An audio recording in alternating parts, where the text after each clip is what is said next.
오늘의 전국 현안 짚어보겠습니다. 정태욱 경북대학교 대학원장, 김유정 전 민주당 의원 나와 계십니다. 어서 오십시오. 안녕하세요. 네, 예, 안녕하세요. 반갑습니다. 안녕, 반갑습니다. 자, 총선 이제 56일 앞으로 다가왔습니다. 4월 10일 날 총선 치러지고요. 사전 투표는 더 일찍 하겠죠. 오늘 국민의힘이 단수 공천자 예. 25명이요? 발표했나요? 서울만 19곳이라고요? 예. 네. 어떻게 발표를 한 거예요? 내용은 내용이요? 뭐 주로 이제 쭉 뉴스에 나오는 어떤 대로 기준이었습니까? 예. 뭐 승리 가능성 이렇게 이야기하죠. 승리 가능성이고 출신이 용산이냐 아니냐 그런 거는 고려하지 않았다고 발표를 합니다만 그러나 객관적으로 봤을 때 면면을 봤을 때 뭐 오늘 발표된 사람 기준으로는 네. 비교적 될 만한 사람이 됐지 않겠는가. 뭐 한두 군데는 이제 약간 눈에 띄는 곳이 있습니다만 됐고 그러나 우리가 주목해야 될 부분이요. 석동현 변호사입니까? 예, 석동현 변호사 전 검사장이요. 거기가 윤 대통령 직이라고 이야기를 하는 분이 이제 저렇게 아주 쉽게 이제 안 되는 부분 하나 있고, 그다음 오늘 25명과는 관계 없습니다만은 굉장히 주목해야 될 부분은 김성태 전 원내대표가 공천 배제된 것에 대해서 승복을 냈지 않습니까? 백의종을 하겠다고 했죠. 그래 되니까 이거는 공천의 우리 이제 87년 체제 이후에 보면은 최대 승리 여부는 얼마나 이제 잡음 없이 공천이 이루어지느냐 이래 봤을 때에 출발 자체는 굉장히 좋다. 그러나 이제 핵심은 2차 공차 이제 문제 있는 데들이 뒤로 밀려 있지 않습니까? 어디입니까? 거기가 영남 주로. 뭐 예를 들어 수도권 같은 경우에는 성동 을인가요? 뭐 거기 경쟁자 많죠. 그리고 TK 같은 경우에는 거의 지역 조정이 전혀 안 됐지 않습니까? 대구 경북. 대구 경북. 그래 됐는데를 이번 17일 날 이제 TK 지역을 한다고 하니까 공천 면접이요. 하고 17일 하면은 뭐 그날 저녁이나 그 다음 날 좀 1차 결과가 나오겠습니까? 그럴 때 주목하는데 그러나 출발 자체는 비교적 뭐 큰 이슈 없이 그리고 또 굉장히 이제 문제가 뭡니까 김성태 전 원내대표 같은 경우에는 당에 공헌한 부분이 실제로 이 정권 창출에 가장 공헌을 했다고 보면 되거든요. 만약에 그때 당시에 김경수 지사가 그런 일이 안 당했으면은 김경수 대 윤석열 대통령 했을 때는 정말 예측이 불가했을 이런 상황인데도 본인이 그냥 이렇게 승복했다라는 점에서 굉장히 주목할 부분이다 이렇게 생각합니다. 네, 알겠습니다. 잘 들었습니다. 정태욱 원장님의 분석을 들었고 김유정 의원님은 어떻게 보셨어요? 물론 민주당도 이제 곧 발표를 하잖아요. 먼저 이 국민의힘 오늘 발표 내용을 어떻게 보셨어요? 일단 뭐 예상했던 대로다라는 대체적인 생각이고요. 특히 이제 공천을 빨리 줘야만 선거운동 기간이 조금 더 길어지고 뛸 수 있잖아요. 왜냐하면은 몇 달 전에 자체 판단했을 때 서울에서 뭐 한 6군데 외에는 다 진다. 국민의힘 내부 평가로 그런 결과가 나왔잖아요. 그리고 수도권 예비 후보들 너무 힘들다. 특히 지난번 명품백 관련한 대담 대통령 내용에서 이거 선거를 하라는 거냐 말라는 거냐 이제 이런 볼멘술도 나오고 있는 마당이니까 공천을 빨리 받는 게 하루라도 더 뛸 수 있는 굉장히 중요한 시점인 거죠. 그런데 뭐 공천 기준이야 뭐 월등하게 경쟁력이 뛰어난 사람 위주로 했다고 하니까 대체적으로 그렇게 보이기도 합니다. 다만 이제 말씀하신 대로 석동현 처장이 어떻게 될 것인가 주목도가 이제 높았었는데 근데 또 여의도에서 이렇게 한간에 나도는 설들이 또 맞는 것 같기도 하고요. 뭐가 맞아요? 석동현 처장이 딱 이렇게 대두가 됐을 때 송파갑에 나온다고 했을 때 용산에서 별로 탐탁치 않아 한다 이런 얘기들이 좀 돌았어요. 왜요? 모르겠습니다. 40년 직이라면서요. 40년 직이어도 여기 말고 험지로 가기를 원하셨던 건지 아니면은 뭐 다른 곳을 하는 게 낫지 않았겠나 뭐 이런 판단을 했는지 몰라도 그런 얘기들이 흘러나왔는데 그래서 이제 송파갑에 대해서 어떻게 될까 과연 이런 주목도가 높았었는데 결국에는 이제 박정훈 전 앵커로 결론이 났어요. 그래서 아무래도 홍영림 여의도 연구원장이 여론조사 전문가가 이제 지난번에 왔을 때 뭐 논란은 있었습니다만 그래도 여론조사를 통한 경쟁력 위주로 할 것이다라고 예. 하는 이제 그 공관위원장 말하고도 조금 일치하는 부분이 있고요. 네. 그런 점들을 조금 많이 보지 않았나 이렇게 생각합니다. 권영세 의원, 이제 장관 출신으로는 이제 권영세 의원만 이름을 올렸고 박민식, 이영 전 장관은 안 올렸잖아요. 예. 거기 이제 뭐 어떻게 보셨어요? 박민식 장관이나 이영 장관. 예. 그러니까 이제 이거를 단수공천 지역을 왜 이렇게 정했냐라는 거를 뒤집어 보면 경쟁력이 월등하지 않다라는 그렇게 결론에 또 도달할 수 있는 거고요. 해석할 수 있는 것이고. 예, 특히 이제 중구 성동을 같은 경우 이영 장관, 이혜원 전 의원이랄지 예. 하트경 의원 지금 세 명 다 의원 출신이고 예. 그런데 왜 이렇게 한 군데 몰렸을까 조금 의아하긴 해요. 이분들이 다 당과 그래도 어느 정도 소통을 하면서 예비 후보 등록을 하고 지원을 했을 텐데 이제 이 중에 경선을 해서 만약에 한 사람으로 결정이 된다라고 하면 네. 이거는 국민의힘 입장으로 보면은 인력 손실이잖아요. 예. 그러니까 안 그래도 어려운 서울 수도권에 조금 소위 영남 부산 지역에 지금 서병수 의원 등 하는 것처럼 인력 예. 재배치할 수 있을 텐데 이렇게 누구라도 옮기지 않으면 이제 경선 간다 이러면 아무래도 손실이겠죠. 그래서 예. 그 부분도 마포 갑의 경우처럼 예. 현역 3명, 전직 1명이 있었는데 이렇게 조금 재배치를 하지 않았습니까? 이용호 의원이 그래서 서대문 갑 갔잖아요. 예. 그래서 오늘 단수공천 받은 거니까 그런 식의 배치를 하지 않으면은 국민의힘 입장에서는 인력 손실이라고 볼 수 있겠죠. 알겠습니다. 민주당 이야기도 좀 여쭤보고 싶은데 이재명 대표가 오늘 단결을 통합 강조하면서 떡잎은 귀하지만 떡잎이 져야 새순이 자란다. 인적 쇄신의 목소리 아니냐. 네. 그렇게 읽히세요? 그렇게 읽힙니다. 네, 그러나 네. 이제 일정한 기준이 있어야만 대표의 그런 이제 뭐 통화도 하고 그랬다는 거잖아요. 예, 기준이 있어야만 또 그게 합리성을 담보할 수 있는 거죠. 무조건 전화해서 새순 돋아야 되니까 물러나시오 이렇게는 할 수 없는 거잖아요. 그래서 저는 여러 가지 이제 함의를 담고 있다고 여러 가지 보고요. 함의를 담고 예, 있다. 또 우리가 과거를 극복해야 된다는 얘기도 했어요. 이제 그런 것들이 뭐 조국 전 장관 얘기 같기도 하고요. 제가 듣기에는. 그래서 여태껏 당대표가 이제 공천에서 아예 배제되는 컷오프 대상자에게 그래도 이렇게 전화를 통해서 상황을 설명하고 이런 경우 처음 봤어요. 저는. 이재명 대표가 직접 당의 전현직 중직급 인사들에게 전화를 걸어서 불출마를 설득했다는 그런 보도가 나왔었죠. 그 배경 이야기 하시는 거죠? 그래서 그런 경우는 처음 봐서 이거는 그냥 이유도 모른 채 컷오프 되는 경우가 진짜 허다했거든요. 지금까지는 그랬어요. 그리고 지금 당에 뭐 부대변인 하고 있는 분들 중에서도 보니까 얼마 전에 컷오프가 됐더라고요. 근데 이런 경우에 아마 설명을 다 듣지는 못했을 거거든요. 그래서 어느 정도 조금 예우해 드린 게 아닌가. 예우를 한 게 아닌가. 그런 생각인데 막무가내로 그냥 새순이 있으니까 떡잎 물러나라 할 수는 없을 거고요. 당에서도 여론조사 돌리고 경쟁력 적합도 조사했으니까 아마 이제 그런 부분을 바탕으로 한 게 아닌가 싶습니다. 알겠습니다. 정태웅 원장님은 어떻게 보셨어요? 이재명 대표가 오늘 저 말 좀 의미심장하게 들리기도 하는데요. 저는 이렇게 봅니다. 그 예전 상황을 좀 돌아보면은 총선에 이기고 지고 보궐선거를 포함해가지고 가장 중요한 거는 오만하면 진다. 오만하면 진다. 5만 하면 진다. 그리고 5만 하면 기준은 뭐냐? 욕심이 있으면 지거든요. 그 이제 구체적인 예를 들면 우리 보수 정당을 기준으로 2007년에 압도적인 그 지지로 이명박 대통령이 당선됐는데 2008년 그 대선 때에 총선 때에 친박을 대거 천해무로 인해 가지고 갈등으로 인해 가지고 그때 대패를 했지 않습니까? 그게 그다음에 이제 광우병 사태로 가고 그래 되고 그다음에 2012년에는 오히려 이제 이명박 대통령이 워낙 인기가 없으니까 박근혜 대통령이 비대위원장이 나가지고 진짜 친박 비박 없이 아주 공평하게 해가지고 152석을 얻었거든요. 성공했어요. 그래 되고 그 다음에 2016년에 뭐 경위는 어쨌든 박근혜 대통령이 친박 간별사를 내세워가지고 공천 파동 있을 때요. 파동 있으니까 121석으로 150석에서 됐고 그래 됐는데 지금 이제 이재명 대표 이야기를 하면은 욕심이 있지 않는가 그래 생각해요. 그러니까 오로지 이번 공천의 핵심은 차기 대권 주자에 방해되는 사람을 이번에 정리하겠다는 뜻으로 저는 읽겠습니다.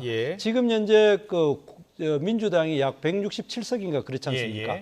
그래 돼 있는데 목표 자체가 150석으로 그 과반으로 잡았고 아주 작게 잡았거든요.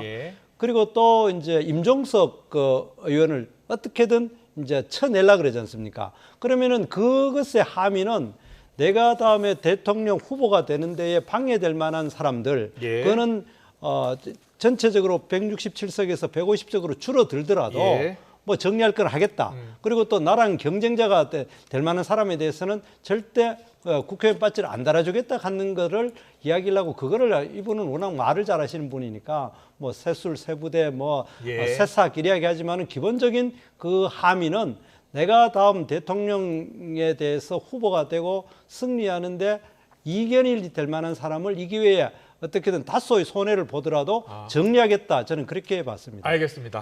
해석을 잘 들었고요. 계속해서 조국 신당 이야기 해보겠습니다. 1심에 이어서 2심에서 징역 2년 선고받았죠. 조국 전 법무부 장관 4월 총선을 앞두고 새로운 당 만들겠다라고 공식 선언을 했습니다. 정치권에서 여러 목소리 나오고 있는데요. 듣고 오겠습니다. 국회의원직을 이용해 정치적 면죄부를 받아보겠다는 개인적 욕망일 뿐입니다. 국회의원에 당선된다 하더라도 대법원에서 형이 확정되면 의원직을 잃게 됩니다. 이런 상황에서 총선 출마를 고집하는 것은 한마디로 대한민국의 사법부와 입법부를 조롱하는 행위이며, 물론 출마의 자유가 있고 정당 설립의 자유가 있지만 과연 본인이 정당을 설립해 갖고서 출마하는 게 과연 바람직한 건지 좀 고민해 주길 좀 부탁드리고 있고요. 문재인 전 대통령은 뭐 신당 창당 불가피성을 이해한다 이렇게 얘기를. 불가피성을 이해한다라고 하는 게 뭐 오죽하면 그렇게 하겠냐는 정도지, 그게 저는 문재인 대통령 속내는 그게 아니지 않나 생각합니다. 자, 이건 김부정 의원한테 여쭤보고 싶은데요. 문재인 대통령이 좀 불가피성을 이해한다라고 했어요. 민주당에서 하면 좋겠지만이라고 앞에 먼저 이야기를 하고요. 문재인 대통령의 속내는 무엇이었을까요? 그러니까 민주당에서 안 된다는 거 아시는 거잖아요. 예. 그러면 이제 과거에도 조국 장관에게 이제 마음의 빚이 있다 이런 얘기도 하셨습니다만은, 그래서 아마 냉정하게 안 된다, 창당하지 말아라 이렇게 얘기는 못 하신 것 같고, 그래서 그냥 불가피한 측면이 있다 이렇게 애둘러 표현하신 것 같은데, 그거는 사실상은 반대한다는 뜻 아니겠습니까? 그러나 저는 좀 더 명확하게 단호하게 좀 얘기를 해주셨으면 어땠을까, 그런 아쉬움이 좀 남고요. 왜냐하면 지금 민주당이 녹록지 않습니다. 개혁신당도 제가 보기에는 민주당 표가 분산될 확률이 더 높은 것 같아요. 국민의힘보다 지금 그 가고 있는 양상이 그렇고요. 조국 신당이 나올 경우에는 또 그것도 민주당 표의 분산입니다. 그런데 비례연합정당은 이제 할 수 없다고 박홍근 단장이 이제 명확하게 얘기를 했는데, 만약에 함께할 경우에는 또 중도 무당층의 표가 더 많이 날아갈 수 있거든요. 그런 딜레마적 상황에 빠져 있긴 합니다만, 그래서 좀 현명한 선택을 하면 어떨까 싶은데 이미 선언까지 해버렸으니까요. 오늘도 보니까 민주당의 입장을 이해한다. 제가 이렇게 가겠다라고 했거든요. 조국 신당이 만들어지는 거겠죠? 그건 이미 기정사실화 되어가고 있는 것 같은데, 그래서 민주당이 참 어렵죠. 그리고 지금 지도부나 또는 뭐 중진 의원들 얘기도 다 대동소이하면서도 또 애둘러서 이제 반대 표명을 하고 있는 것 같아요. 오늘 광주에 가서 저 이야기를 했는데 지역구 출마 가능성은 어떻게 보세요? 저는 이제 본인이 이제 명예회복하겠다는 거잖아요. 그리고 뭐 정치투쟁을 통해서 명예회복하겠다는 건데, 사모펀드로 시작돼서 그렇게 거의 뭐 가족이 소위 시체벌로 당시 얘기했던 대로 도륙을 당하는 그런 지경까지 이르렀어도 사모펀드 관련해서는 다 무죄잖아요. 그러니까 시작은 사모펀드였는데 나중에는 이제 다른 것들로 가지치기를 했던 거잖아요, 수사 자체가. 그러나 어찌됐건 1심, 2심에서 다 유죄가 나왔고 대법원에서도 크게 바뀔 것 같지 않아 보이는 상황이니까, 만약에 기정사실화 된 것이라면 신당 창당이, 그러면은 지역구 나가는 게 사실은 조금 더 명분은 있겠죠. 뭔가 명예회복이라는 차원에서. 그러나 저는 개인의 명예회복이나 정치투쟁 이런 것 통해서 이 정치권이 그런 식으로 가는 것, 이게 더 큰 정치 불신을 낳아내는 그런 모습이라고 보기 때문에 이번에는 조금 잠시 쉬어가는 게 어떨까 이런 생각을 하는데, 그럴 것 같지는 않고요. 또 비례정당을 만들어서 비례대표로 가게 될 경우에는 대부분 가면 지금하고 달라지지 않는다면 의원직 상실형이 명약화나 하잖아요. 이제 그러면은 승계라도 될 수 있기 때문에 그런 뭐 승계 가능성까지 유불리만 따지면 비례에 갈 수도 있겠지만 본인이 주장한 바대로 이 검찰 정권과 제일 그 선두에 서서 싸우겠다, 더 빠르게 싸우겠다, 민주당보다 더 강하게 싸우겠다, 더 강하게 싸우겠다. 그렇죠. 그러니까 이게 조금 더 명분이 있으려면 그나마 저는 그냥 멈춰야 된다고 생각합니다만은 그나마 둘 중 선택하면 지역구 나가는 게 조금 더 낫겠죠, 명분은. 그렇군요. 예, 조국 전 장관 일단 검찰 독재 정권 종식을 위해서 싸우겠다라고 했고요. 예. 그리고 출마 방식은 원칙과 절차에 따라서 하겠다. 지역구가 됐든 정구가 됐든. 자, 조 전 장관의 신당 창당을 어떻게 보고 계세요? 예. 본인은 이제 그 명예회복이라는 대의명분과 또 당장 방탄이 필요하지 않습니까? 예. 이제 뭐 검찰 수사가 이제 그 재판이 있으니까 명예회복이라고 하는데 방탄으로 보세요? 뭐 그것도 포함되어 있다 보니다. 그는 무조건 배지를 달겠다는 의지가 있고 가능성이라는 측면에서 저는 굉장히 가능성이 높다고 봅니다.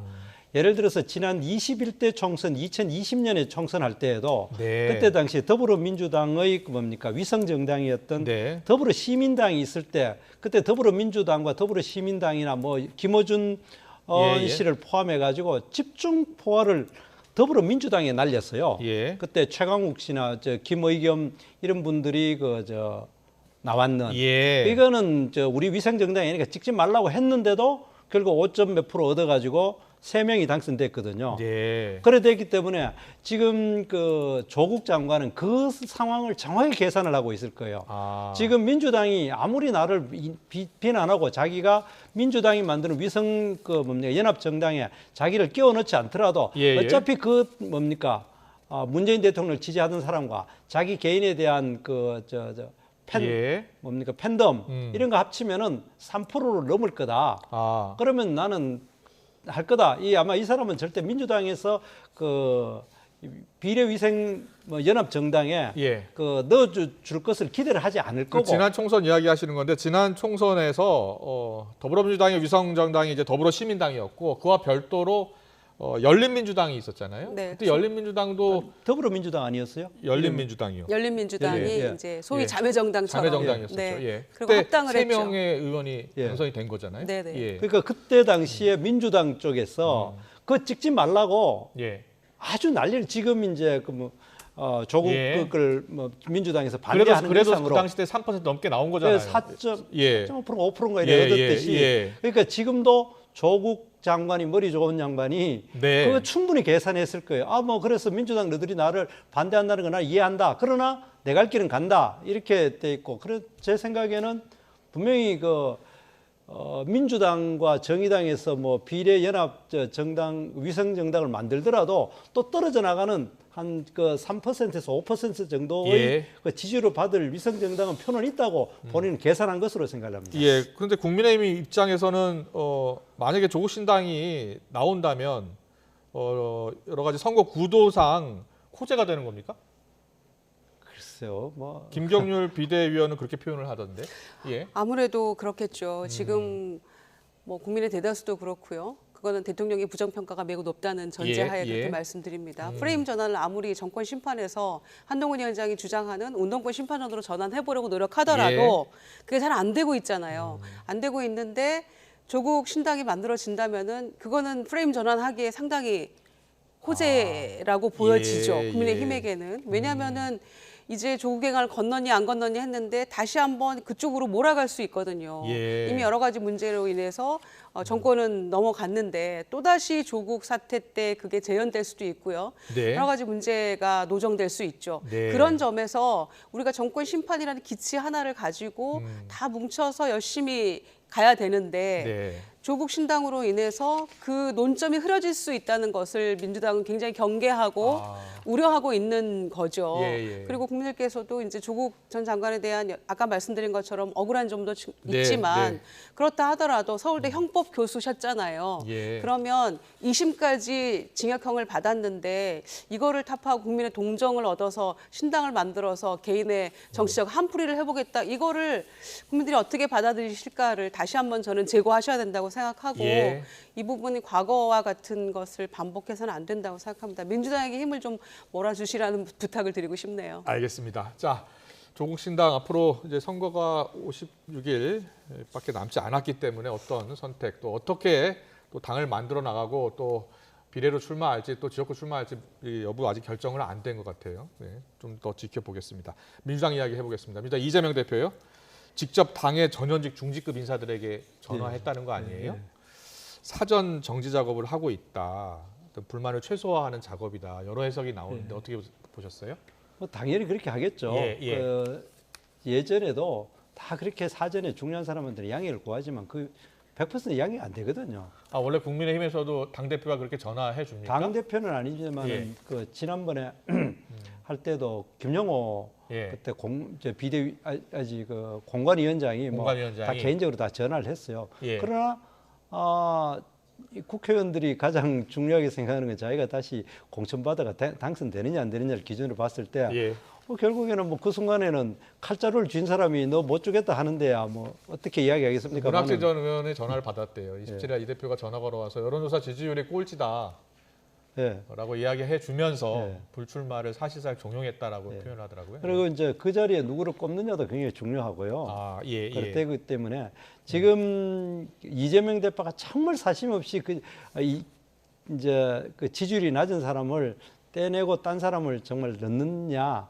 그보다는 제가 아까 이야기했듯이 제가 보는 관점은 이재명 대표가 차기에 대권 도전에 할 때에 당내의 걸림돌을 없애고 자기를 지지할 사람을 아마 집중적으로 배치할 가능성이 있기 때문에 별로 그렇게 순탄하게 넘어가지는 않을 거다 그렇게 생각을 합니다. 김유정 의원께도 여쭤보고 싶은 게 두 가지 있는데 먼저 임종석 전 실장 문제는 어떻게 되고 있는 거예요? 거기가 이제 전략 공천 지역이 됐기 때문에 사실상 뭐 경선도 어렵다라는 이야기를 하더라고요.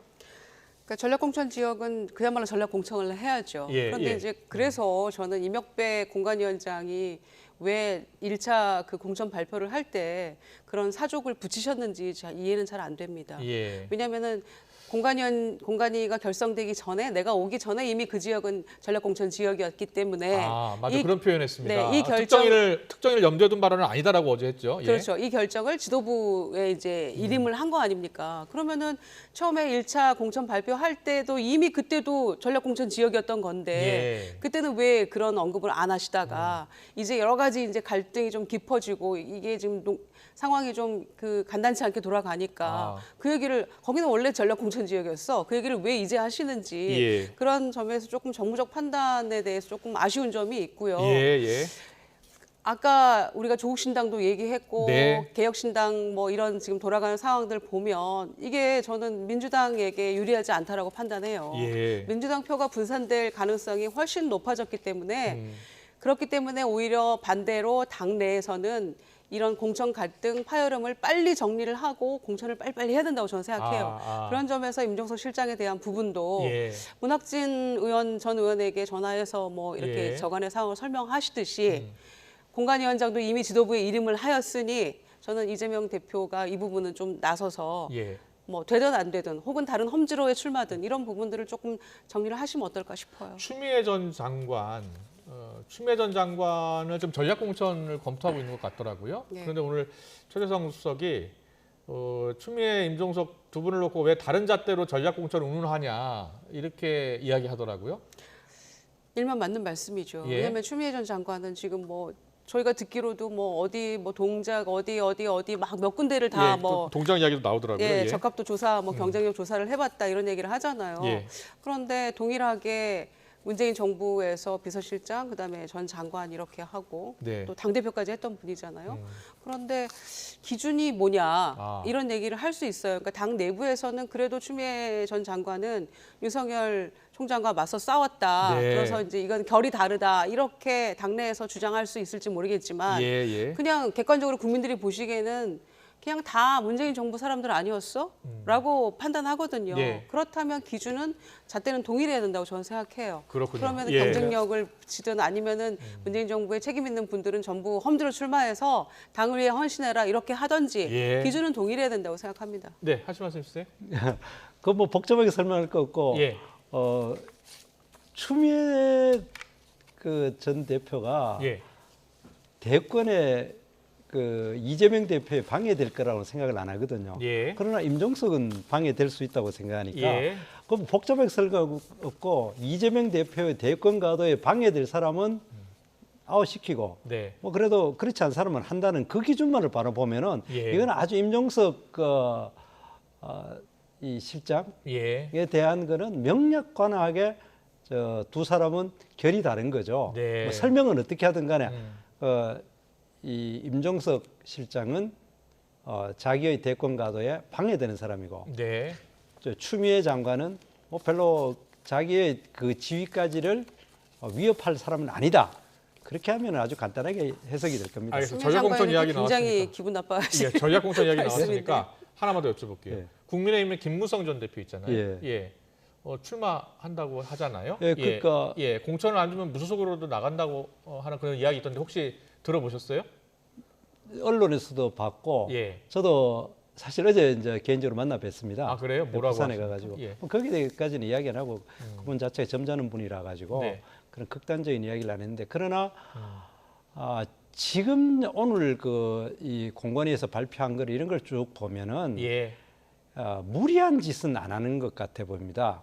이제 국힘당의 이제 공천 시스템 자체가 국힘 공관위가요? 그래 되니까 상당히 그것을 지지를 받고 있는 분을 무리하게 그 이제 컷오프 시키는 그런 무린수를 안 쓸 것이 아닌가 저는 그래 예상을 합니다. 알겠습니다. 그리고 실제로 그런 거를 무리하게 컷오프를 시키면은 굉장한 후유증이 남지 않을까 그런 생각을 합니다. 알겠습니다.